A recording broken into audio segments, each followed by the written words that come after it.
Uncle আপনারা একটা এগিয়ে আসেন, আমাকে বাঁচান। কত সুন্দর তাই না? গাড়ি বহর। গত পর্বে দেখিয়েছি যে আমরা কিভাবে ঢেকুরিয়া বিলচতল গ্রামে পৌঁছলাম এবং সেখানে গিয়ে আমরা কি কাজ করেছিলাম। দ্বিতীয় পর্বে আমরা দেখানোর চেষ্টা করবো একটা বাচ্চা মেয়েকে নিয়ে। তো আমাদের যাত্রাটা যত সুন্দর মনে হয়, শেষটা কিন্তু অতটা সুন্দর ছিল না।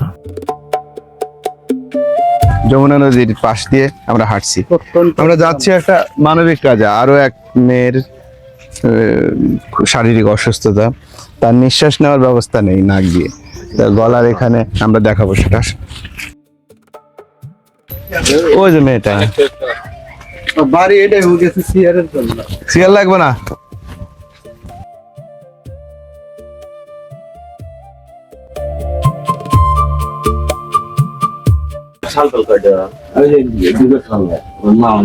আমি কি আল্লাহ আমি আমার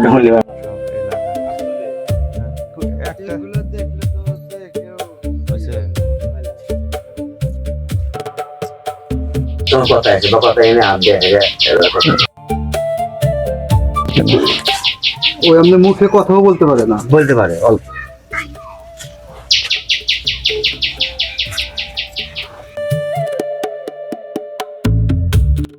তুমি সিনহা খাদিজা আচ্ছা, শাহাদাত।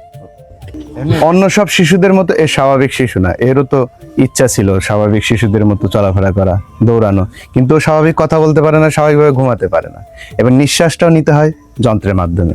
মানবিক দৃষ্টি থেকে সকলে আমরা পাশে দাঁড়াবো এই অসহায় মেয়েটার পাশে। করি ভ্রাম্যমাণ সাপ্তাহিক স্কুল আমার প্রতিষ্ঠা করছি, সেখানে এই বাচ্চাদের নিয়ে কাজ করি।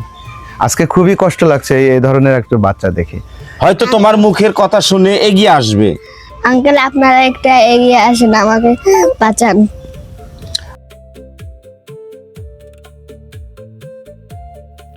ভিডিও শুরুতে আমরা বলেছিলাম শেষটা অতটা সুন্দর হয় না, থাকে না। এই ধরনের সমস্যা সামনে আসলে বা দেখলে স্বাভাবিকভাবে কারোই মন ভালো থাকে না। ভারাক্রান্ত হৃদয়, কিন্তু বাচ্চাদের ভালোবাসা নিয়ে ফিরে যাচ্ছি নিজের গন্তব্যে। বিলচতল ঢেকুরিয়া থেকে আমি মঞ্জুরুল ফারুক বিদায় নিচ্ছি। আল্লাহ হাফেজ।